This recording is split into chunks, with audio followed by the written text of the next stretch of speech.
말씀의 제목은 하나님의 일하심, 하나님의 일하심입니다. 보통 우리가 직장에서든 교회에서든 또 어디에서든 일을 시작할 때에 그 일을 시작하게 되는 이유가 있습니다. 그리고 그 이유를 다른 말로 하면은 목적이라고 우리가 말을 하죠. 그래서 일을 시작할 때는 우리가 돈을 벌기 위해서 혹은 어떤 것을 위해서 어떠한 목적을 달성하기 위해서 일을 시작을 합니다. 그렇게 목적을 세우고 난 뒤에는 그렇다면 우리가 어떻게 무슨 방법으로 일을 할 것인가 그렇게 생각해 보게 되는 것이죠. 우리 교회를 한번 예를 들어보겠습니다. 우리 교회가 하나님이 보시기에 아름다운 교회가 되기 위해서 또 신앙으로 바로 서는 교회가 되기 위해서 우리는 전교인 수련회를 준비하고 일을 기획하였습니다. 그렇다면 이 전교인 수련회의 목적이 무엇입니까? 전교인이 하나 되는 마음으로 하나님께 영광을 올리는 것이 첫 번째이고, 두 번째는 세상 속에 지쳐 있었던 영혼과 그 우리의 육신을 말씀으로 회복시키고 또 육신의 쉼으로 충전하고자 하는 목적을 가지고 나아간다는 것이죠. 그렇다면 우리가 그런 목적을 세웠다면 어떻게 일할 것인가에 대해서도 우리가 한번 생각을 해보게 됩니다. 우리 담임 목사님께서는 우리 말씀을 준비하시면서 그 영혼의 쉼의 영혼의 충전을 위해서 예배를 계획하시고 예배를 준비하며 나아가십니다. 또 육신의 쉼을 위해서는 우리가 무엇을 합니까? 디테일한 플랜을 세우기 위하여서 우리 교회는 11명의 준비위원을 세우고 프로그램을 준비하며 나아가고 있다는 것이죠. 우리가 기도하는 가운데 목적을 세우고 그 목적에 따라서 일하는 방법을 만들어 간다는 것입니다. 이 모든 과정을 가리켜서 일하는 것이라고 우리가 말하고 교회에서는 사역, 우리 목회라고 말을 하죠. 성경을 묵상하다 보면요, 이렇듯 하나님께서도 우리를 향해 일하고 계심을 우리가 보게 된다는 것입니다. 이 요한복음 말씀을 보면 이런 말씀이 있습니다. 38해 된 이 병자를 예수님께서 안식일에 고치는 것을 보게 됩니다. 그리고 안식일에 고쳤으니 유대인들이 와서 예수님께 따져 묻습니다. 당신이 어떻게 안식일에 이러한 일을 벌이십니까? 그때 예수님께서 그들에게 하시는 말씀이 이런 말씀입니다. 내 아버지께서 이제까지 일하시니 나도 일한다. 여기서 일은 에르가제타이라는 헬라어로 일하다, 창조하다라는 뜻을 가지고 있죠. 하나님께서 지금까지 일하시고 계속해서 창조의 사역을 하고 계시니 나도 일을 하는 것이다. 그렇다면 계속되는 바벨론을 향한 심판의 말씀 가운데 우리가 함께 알길 원하는 것이 있는데, 하나님께서 일을 계속해서 하시는데 어떻게 일하고 계시는지 우리가 함께 살펴보고자 하는 것입니다.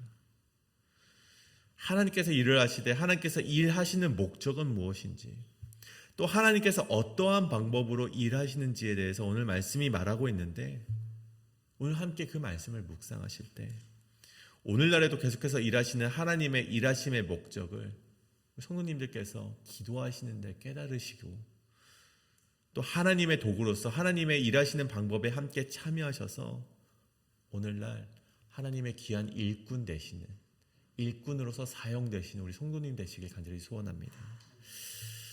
그렇다면 오늘 두 가지로 그것을 살펴볼 텐데요. 오늘 하나님의 일하심, 하나님의 일하심의 목적은 첫 번째로 하나님은 성전을 위해 일하신다. 하나님은 성전을 위해 보복하신다입니다.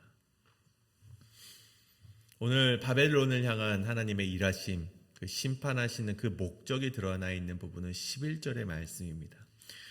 화살을 갈며 둥근 방패를 준비하라. 여호와께서 메대 왕들의 마음을 부추기사 바벨론을 멸하기로 뜻하시나니 이는 여호와께서 보복하시는 것 곧 그의 성전을 위하여 보복하시는 것이라. 하나님께서 오늘 바벨론을 심판하시기로 결정을 하셨고, 그리고 그렇게 일하시기로 결정하셨는데 그 이유가 무엇인가 보니 그의 성전을 위하여 보복하시는 것이라 라고 기록이 되어 있습니다.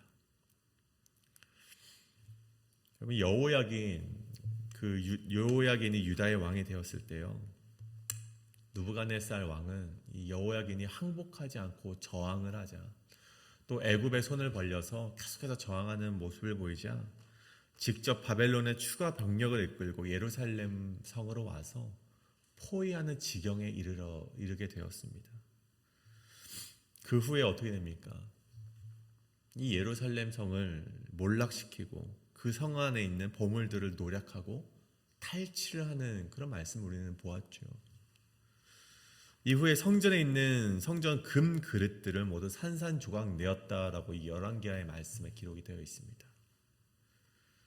근데 보니 그뿐만이 아니었습니다. 이 느부갓네살의 외손자였던 벨사살 왕, 그 왕은요, 하나님의 성전 그릇에 술을 부어 마시는 정말 그런 치욕적인 그런 죄까지 벌였다는 것입니다. 그것으로 말미암아 하나님을 모욕하는 일을 벨사살 왕이 하였죠. 그러한 가운데 오늘 하나님께서는요, 당신의 집인 이 성전이 노략당하고 침략당하고 무너뜨린 그 바벨론을 향해서 심판하시겠다. 내가 이 성전이 모욕당하고 이 성전이 당한 것을 내가 그대로 보복하겠다라고 이야기하는 것이죠. 여러분, 하나님의 성전이라는 것, 그 성전이 무엇입니까? 히브리어로 성전은요, 헤칼이라는 단어가 사용이 되어 있습니다. 이 헤칼은요, 그 뜻은요, 별것이 없습니다. 큰 집을 의미를 합니다. 큰 집. 근데 이 헤칼은요, 원래 히브리어가 아니고 외래어입니다. 다른 나라의 말을 바꿔서 사용을 하는 것이죠. 이 수메르인들의 언어 중에 에라는 단어가 있는데, 이 에라는 단어가요, 집을 뜻하는 말이고요. 갈이라는 단어가 있는데 크다라는 단어로 사용이 됩니다.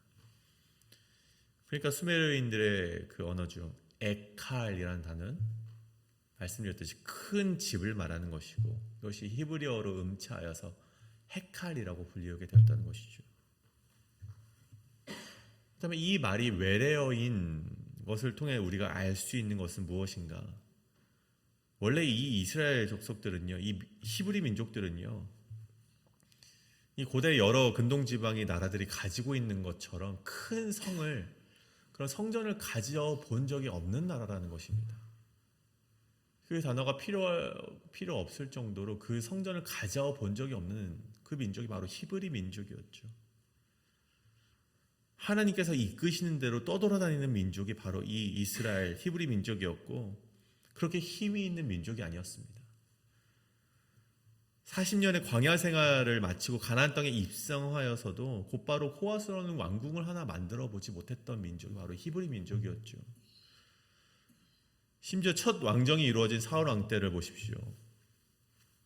그 사울 왕의 그 수도였던 이 기브아 지역에 그 사울 왕의 거처가 있는데, 그 거처가 왕궁이 아니라 성경 말씀에 보면 그냥 요새에 불과한 것을 우리는 보게 됩니다.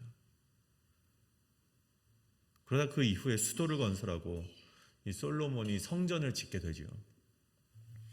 근데 이제 이스라엘 민족은요, 성전과 궁정을 전혀 지어본 적이 없는 나라였습니다. 그래서 이스라엘이 어떻게 지을 줄 모르는데, 그렇게 하나님의 말씀대로 잘 지어보니 정말 그 여러 근동의 제국들처럼 정말 화려한 그런 성전은 아니었던 것이죠. 정말 멋들어지고 화려하고 남부럽지 않는 그런 성전이 예루살렘 성전은 아니었다는 것입니다.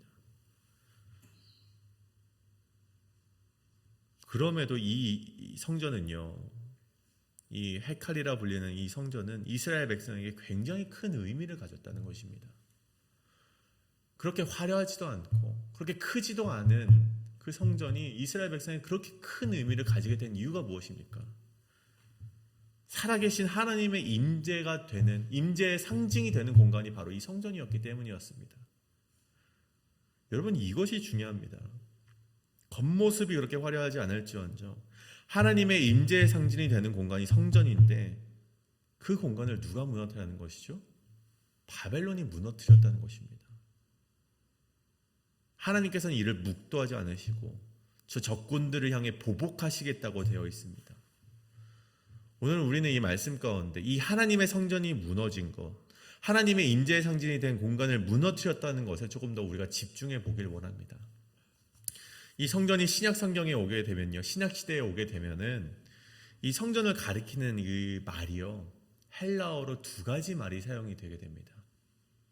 하나는 나오스라는 단어와 하나는 히에론이라는 단어가 사용이 됩니다. 우리가 있는 이 한글 성경에서는요, 구분 없이 그냥 하나님의 성전이라고 표현이 되어 있지만 그 뜻과 의미에서는요, 큰 차이가 있음을 우리가 알아야 된다는 것이죠.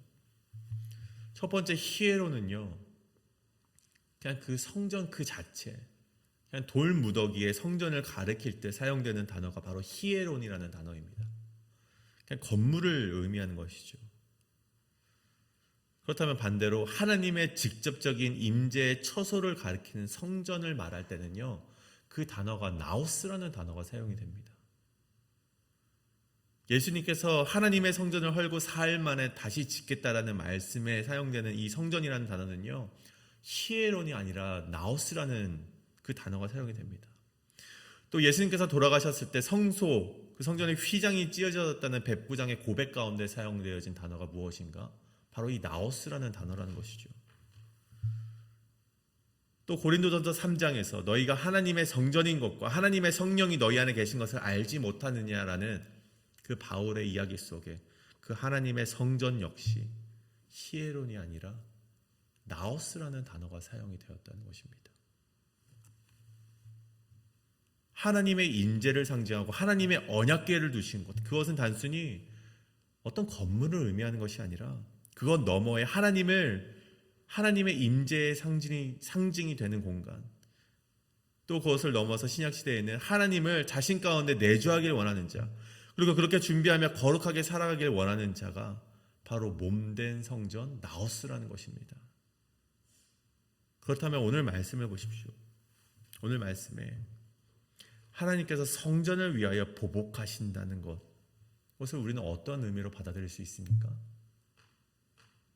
하나님은 자신을 위해 살아가는 자들, 하나님의 그 성령님을 내 안에 내주하고 그렇게 거룩하게 살아가기로 결단하고 다짐하고 그렇게 살아가는 그 몸된 성전된 자를 위해서 하나님께서는 일하시고 보복하시기로 하나님 목적을 가지고 계시다는 사실입니다. 이것이 바로 하나님께서 이 땅 가운데 일하시는 목적이고 그렇게 살아가려는 자들을 위해서 움직인다는 사실입니다. 여러분, 저와 여러분 모두가 하나님의 귀한 몸된 성전 되시길 간절히 축복합니다. 그렇다면 어떻게 우리가 몸된 성전이 될 수 있습니까? 우리가 거룩하게 살아가지 못한다면 결코 우리는 하나님의 성전이 될 수 없다는 것입니다. 하나님께서는 거룩하게 살아가려고 우리 노력하는 자에게, 몸부림치는 자에게 하나님께서 인자하신다는 것입니다. 여러분, 이스라엘의 성전을 보십시오. 여러분, 지금 성전은요, 세 번째로 재건축된 이스라엘 성전이라서 우리가 첫 번째 지어졌던 그 성전과는 그 모습이 많이 다릅니다.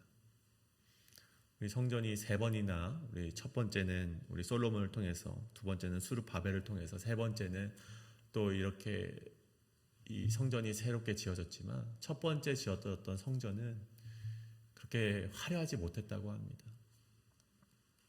여러분, 이를 통해 우리가 깨달아야 되는 것이 무엇입니까?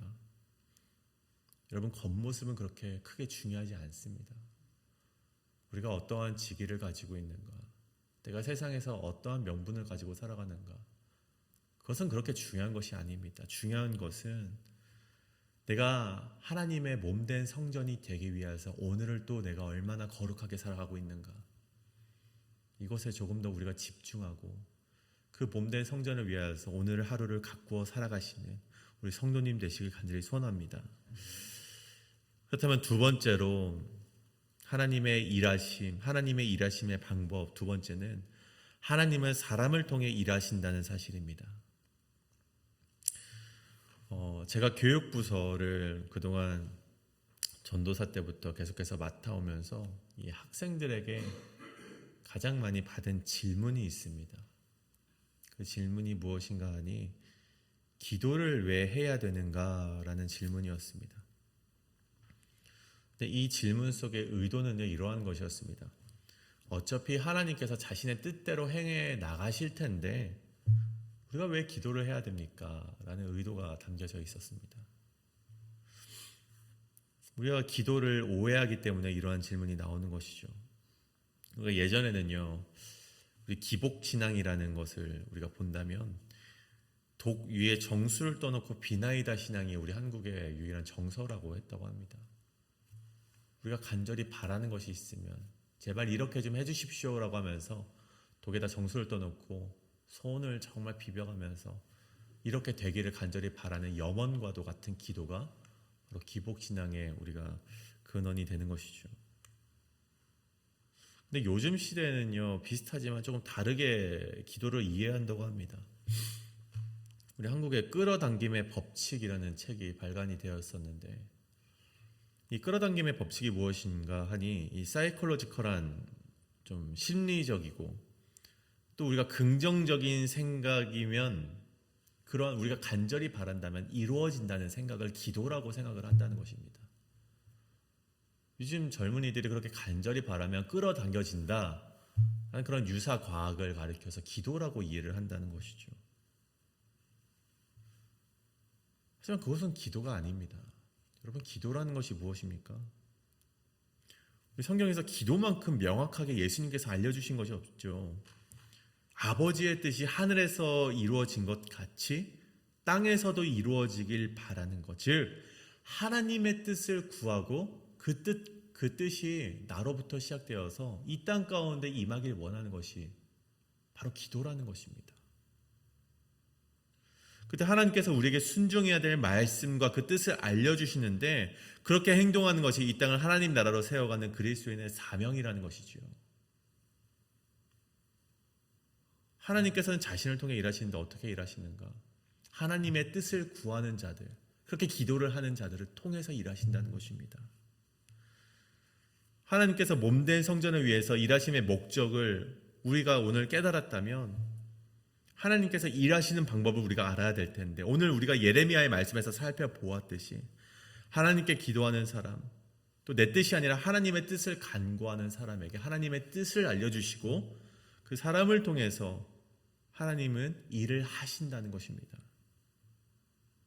남유다 백성에게 심판이 필요하셨을 때 하나님은 예레미야를 통해 말씀하셨습니다.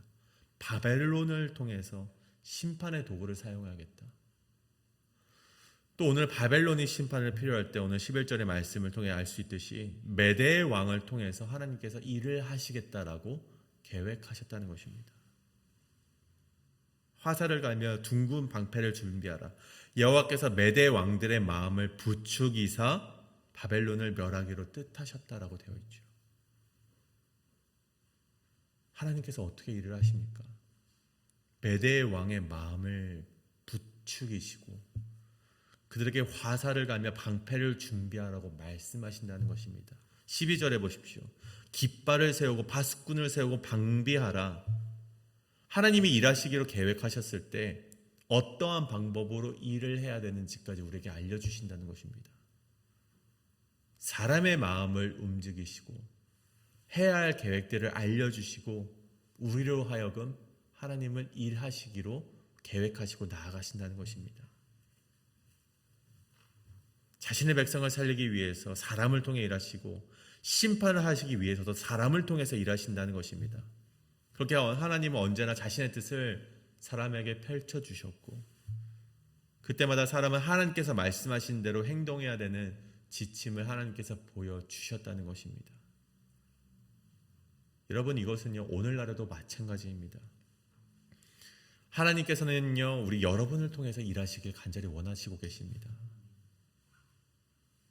그래서 자신의 뜻을 기도하는 여러분에게 펼쳐주시고 어떻게 행동해야 되는지까지도 하나님께서는 우리에게 말씀하신다는 것입니다. 여러분, 그것을 거부하는가 순종하는가의 선택은 여러분에게 달려 있습니다. 그리고 그것을 거부하였을 때의 결과와 순종하였을 때의 결과는요 이미 성경에 기록이 되어 있죠. 여러분, 오늘 우리가 이 말씀 가운데 사람을 통해 일하시는 하나님의 방법을 기억하시고 나에게 말씀하시는 하나님의 계획을 묻고 행동하시는, 그리고 그것에 순종하시는 성도님 되시길 간절히 소원합니다. 그것이 바로 하나님이 일하시는 방법이기 때문입니다. 오늘 말씀을 정리하고자 합니다. 여러분, 베드로전서 4장에 보면 이런 말씀이 있습니다. 누가 봉사하려거든 하나님이 공급하시는 힘으로 하는 것 같이 하라. 이는 범사의 예수 그리스도로 말미암아 하나님이 영광을 받으시게 하려 함이니. 여러분, 우리가 일을 할 때, 하나님의 일을 할 때예요, 여러분은 어떠한 마음의 가짐을 가지고 일을 하십니까? 우리의 뜻대로, 우리의 생각대로, 우리의 계획대로, 내가 옳다는, 내가 살아온 방식대로 일을 한다는 것은요, 그것은 교회에서 일을 하지만 그것은 하나님의 일이라고 말을 할 수가 없는 것입니다. 여러분, 우리가 일을 할 때는요, 우리가 교회 수련회 하나 계획할 때에도 목사님이 기도하시고 또 당회에서 함께 어떻게 계획을 해야 될지 고민하며 나아갑니다. 심지어 오늘 말씀에서 말씀하는 것 같이 누군가가 봉사하려면, 이 봉사를 일로 바꾼다면, 누군가가 일을 하려면, 하나님의 사역을 하려면 하나님이 공급하시는 힘으로 하는 것 같이 하라. 하나님이 우리에게 주시는 힘으로 하라는 말씀이기도 합니다.